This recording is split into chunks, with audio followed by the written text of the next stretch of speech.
Hello నమస్తే welcome to our channel chef on tube. ఈరోజు మనం గోధుమ పిండి అండ్ ఇంకా మైదాతో గవ్వలు ఎలా చేయాలో చూద్దాం. చాలా అంటే చాలా టేస్టీగా ఉంటాయి. ఇప్పుడు ఈ సమ్మర్లో పిల్లలకి ఈవినింగ్ ఏదో ఒక స్నాక్ కావాలని అడుగుతారు కాబట్టి మనం ఇలా చేసి పెడితే అవి 1 మంత్ 2 మంత్స్ వరకు స్టోర్ ఉంటాయి, అస్సలు పాడవవు. ఇవి చేయడం కూడా కొంచెం కష్టమైన పనే, కానీ ఇష్టంగా చేస్తే ఈజీగా పని అయిపోతుంది. ఇవి టేస్ట్ చాలా బాగుంటుంది. మనం ఓన్లీ గోధుమ పిండితో కూడా చేయొచ్చు, కానీ అలా చేస్తే కొంచెం క్రిస్పీగా ఉండవు. గోధుమ పిండి అండ్ మైదా పిండితో కలిపి చేస్తే టేస్ట్ చాలా బాగుంటాయి. ఫస్ట్ ఒక గిన్నె తీసుకొని అందులోకి నేను 2 కప్పుల గోధుమ పిండి, 2 కప్పుల మైదా పిండి తీసుకున్నాను. 2 ఈక్వల్ క్వాంటిటీలో తీసుకున్నాను. మనం ఓన్లీ మైదాతో చేసినా కూడా చాలా అంటే చాలా టేస్టీగా ఉంటాయి. మైదాతో చేస్తే కొంచెం హెల్దీ కాదు కాబట్టి నేను మైదా అండ్ గోధుమ పిండి రెండింటిని వాడాను. ఇందులోకి కొంచెం చిటికెడు ఉప్పు వేసుకొని మొత్తం ఇలా మనం సరిపడు వాటర్ను పోసుకుంటూ కలుపుకోవాలి. ఒకటేసారి మనం ఎక్కువగా వాటర్ పోసి కలపకూడదు, ఎందుకంటే పిండి చాలా అంటే చాలా గట్టిగా కలుపుకోవాలి, అస్సలు మెత్తగా ఉండకూడదు. ఎందుకంటే మనకు గవ్వలు చేయడానికి వీలుగా ఉండేటట్లు గట్టిగా కలుపుకొని పెట్టుకోవాలి. నెక్స్ట్ ఇలా కలుపుకున్న తర్వాత వాటిని మనం చిన్న వీలైనంత చిన్న ఉండ్రాల్లాగా చేసుకోవాలి. ఇలా అన్ని ఉండాలని మనం చిన్న సైజులో చేసి పెట్టుకోవాలి. అన్నీ ఒకసారి చేసి పెట్టుకొని ఇలా గవ్వలు చేసేదానితో ఇట్లా మనం రోల్ చేస్తే సరిపోతుంది. ఒక ఇద్దరు ఉన్నారనుకోండి, ఒకరు ఉండాలు చేస్తుంటే ఒకరు ఇలా మనం గవ్వల్లాగా తాల్స్తే తొందర పని అయిపోతుంది. వీటన్నిటిని ఒకటేసారి చేసి పెట్టుకొని ఒకటేసారి వీటిని డీప్ ఫ్రై చేసుకోవాలి. ఇవి కొంచెం ఆరినా కూడా మంచిగా కాలుతాయి. ఇవి మొత్తం ఆరినా కూడా ఏం కాదు, ఏం పగలవు. మనం అన్నింటిని ఒకటేసారి చేసి పెట్టుకొని ఒకసారి ఆయిల్ డీప్ ఫ్రై చేసుకుంటే సరిపోతుంది. ఇవి చేయడానికి టైం ఎక్కువ పడుతుంది, కానీ డీప్ ఫ్రై చేయడానికి తొందరగా అయిపోతుంది. ఇలా అన్నింటిని చేసి పెట్టుకోవాలి.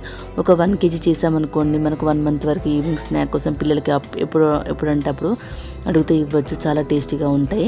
నెక్స్ట్ ఒక ముకుడు తీసుకొని అందులోకి సరిపడే ఆయిల్ వేసుకోవాలి. డీప్ ఫ్రైకి సరిపడినంత ఆయిల్ వేసుకోవాలి. మనం అన్నింటిని కొన్ని ఇందులో ఎన్ని పడతాయో అన్ని వేసుకొని మొత్తం ఇలా డీప్ ఫ్రై చేసుకోవాలి. మనం మీడియం ఫ్లేమ్ టు లో ఫ్లేమ్ చేంజ్ చేసుకుంటూ ఇలా ఈ గవ్వలను మొత్తం ఫ్రై చేసుకోవాలి. ఇవి మంచిగా క్రిస్పీగా మంచి కలర్ వచ్చే వరకు ఫ్రై చేసుకుంటే చాలా టేస్టీగా ఉంటాయి.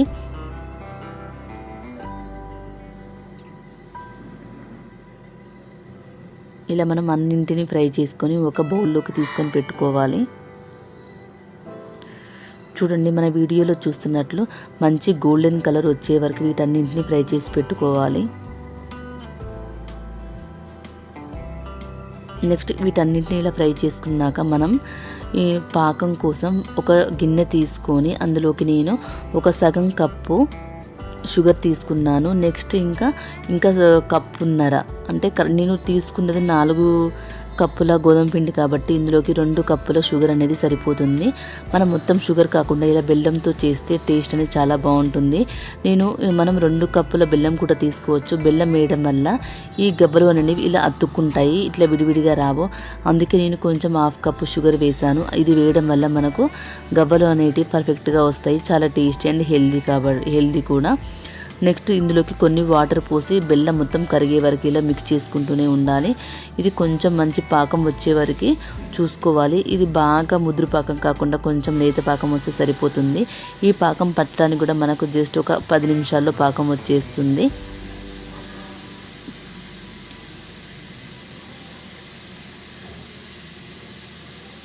ఇలా మనం వాటర్లో వేస్తే అది ఇట్లా ముద్దలాగా కావాలి, వాటర్లో కరిగిపోకూడదు. ఇలా సపరేట్గా ముద్దలాగా వస్తే మనకు పాకం అనేది పర్ఫెక్ట్గా వస్తుంది. అలా అయితేనే గవ్వలు అతుక్కోకుండా ఉంటాయి. మనకు పాకం వచ్చినాక స్టవ్ బంద్ చేసుకొని మనం ముందుగా ఫ్రై చేసుకున్న ఈ గవ్వలు మొత్తం అందులోకి వేసి ఇలా మొత్తం మిక్స్ చేసుకోవాలి. మనం మొత్తం ఇలా మిక్స్ చేసుకుంటూనే ఉండాలి. అన్నింటికి కరెక్ట్గా పట్టేలాగా చూసుకోవాలి. మనం తీసుకున్న పాకం అనేది కరెక్ట్గా సరిపోతుంది. నేను చెప్పిన మెథడ్ ప్రకారం చేస్తే గవ్వలు అండ్ స్వీట్ అనేది పర్ఫెక్ట్గా సరిపోతుంది. లూజ్ కాదు, టైట్గా కాదు. ఇలా 4 కప్పులకి 2 కప్పులు షుగర్ అయితే కరెక్ట్గా సరిపోతుంది. మనం షుగర్ ప్లేస్లోకి మొత్తం బెల్లం కూడా తీసుకోవచ్చు. హెల్దీ కాబట్టి మనం బెల్లం తీసుకుంటేనే చాలా మంచిది. పిల్లలు కూడా చాలా ఇష్టంగా తింటారు. మనకు కలర్ అనేది కూడా మంచిగా వస్తుంది. వీటన్నిటిని ఇలా మొత్తం ఫ్రై చేసుకొని ఇవి కొంచెం చల్లారాక మనం వీటన్నిటిని విడివిడిగా తీసుకొని ఒక స్టోరేజ్ బాక్స్లోకి స్టోర్ చేసుకుంటే సరిపోతుంది.